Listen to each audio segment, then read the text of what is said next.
Hi, welcome to a brand new channel relating to all matters Gundog, primarily Labradors, Labrador Retrievers. I just wanted to start doing a few videos because I felt that having looked at lots and lots of YouTube material, a lot of it is produced by what I regard as professional gun dog trainers and breeders.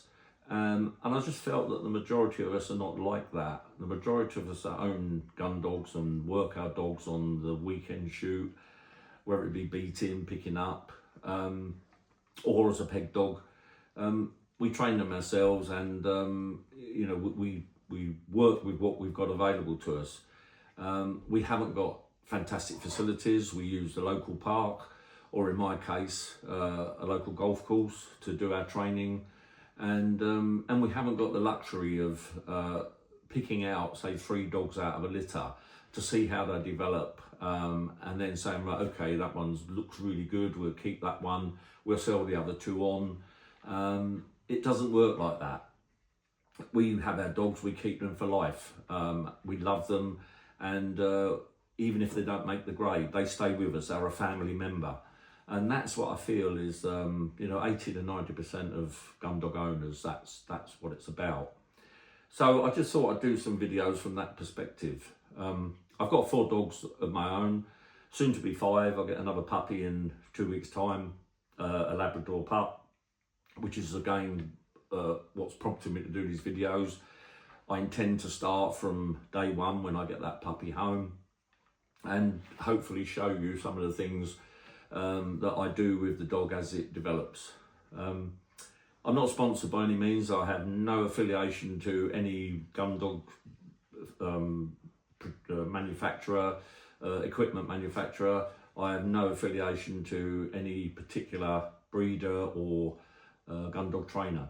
It's my personal view.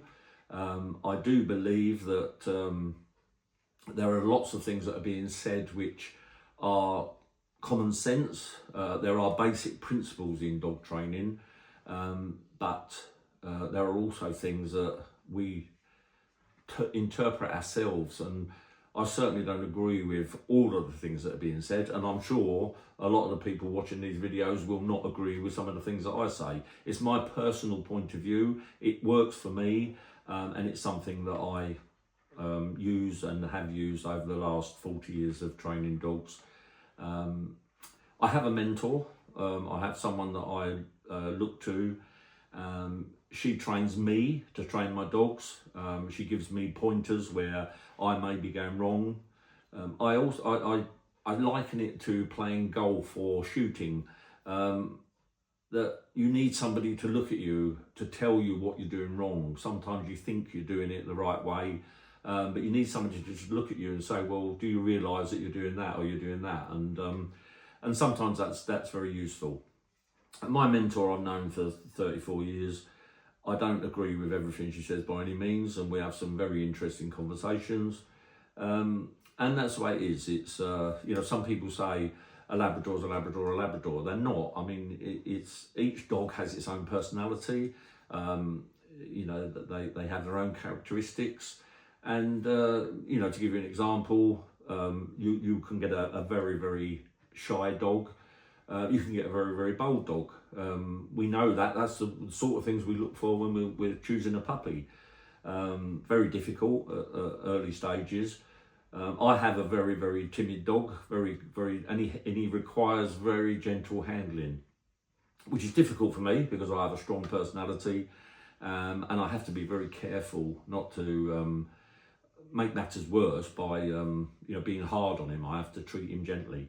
But I have other dogs who need a firm hand. I think all training is done by kindness. It's done by encouraging the dog. I don't believe in rewards. I never have. When I say rewards, I should have said I don't believe in treats. I regard them as bribes. I don't see there's a need to. I think if you encourage the dog and you give it praise, then that is enough reward for that dog to go out and do what you want it to do again, and it will come back for more. Some people swear by treats. It's just a personal thing. I just don't use them, and I don't see a need to. And I can give you a couple of examples as to why I don't use them. One is, especially with Gundogs on a shoot, you're picking up and a bird is wounded, it's wing shot, its legs are very good, the dog goes and picks it, brings it back to you. First thing it's doing is, where's my treat? Spits the bird out, where's my treat? And the bird runs off because it's got a pair of good legs. Similarly, I want a dog when I'm training or on a shoot, I want the dog to be looking at what's going on out in front.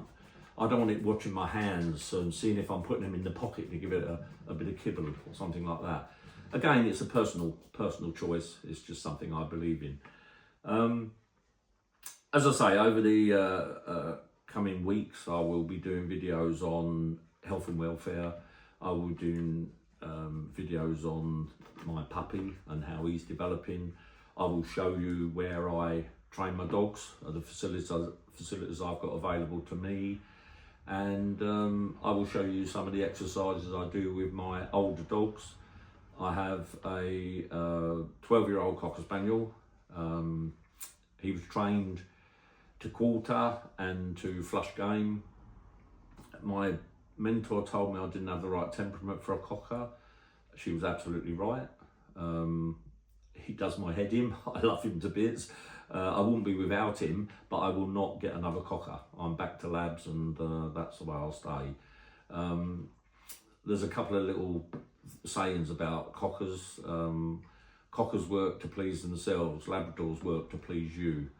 Very true. And also they say that Labradors are born half trained, Cockers die half trained. And again, he's a totally different kettle of fish to my my Labradors. His training was exactly the same. He'll work exactly the same, but he'll always want to walk five yards in front of us. My Labs will be at level with my knee. He'll be 5 yards in front. He'll come back to me when I call him, and then he'll be 5 yards in front within seconds. And that's just the way he is. But yeah, as I say, over the next few weeks, you'll be hopefully seeing some videos of how those dogs are trained, and warts and all. You'll see when things go wrong, because inevitably they do with dogs, and you'll see some of the good points. I've had good dogs. I've had some very, very good dogs. I've had a dog of a lifetime. He won me some awards, usually working tests, and I was absolutely over the moon with him. He was a dog of a lifetime. I don't think any dog I've had since has ever lived up to his capabilities. But I enjoy training. I love doing it. I love my dogs. I'll never be without my dogs. And I just enjoy it. It's just part of my life. I was watching a video not long ago, and somebody said that to train dogs, all you need is one of these, a whistle, a lead, and a dummy. Absolutely true. However, there's a lot of stuff out there, and I think that the manufacturers of gun dog equipment will want you to buy the latest stuff.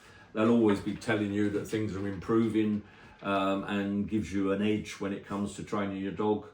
I'm a sucker for that sort of thing. I buy all the latest stuff, I buy it all, but it all boils down to the fact that a tennis ball in your pocket, or a £1 dummy, a lead and a whistle, and you're set to go.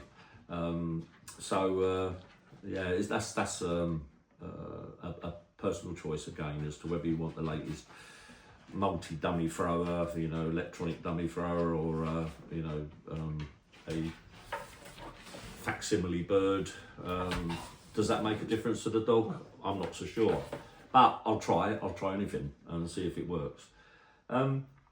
Anyway, as I say, over the next few weeks, I hope that you'll get something out of the videos.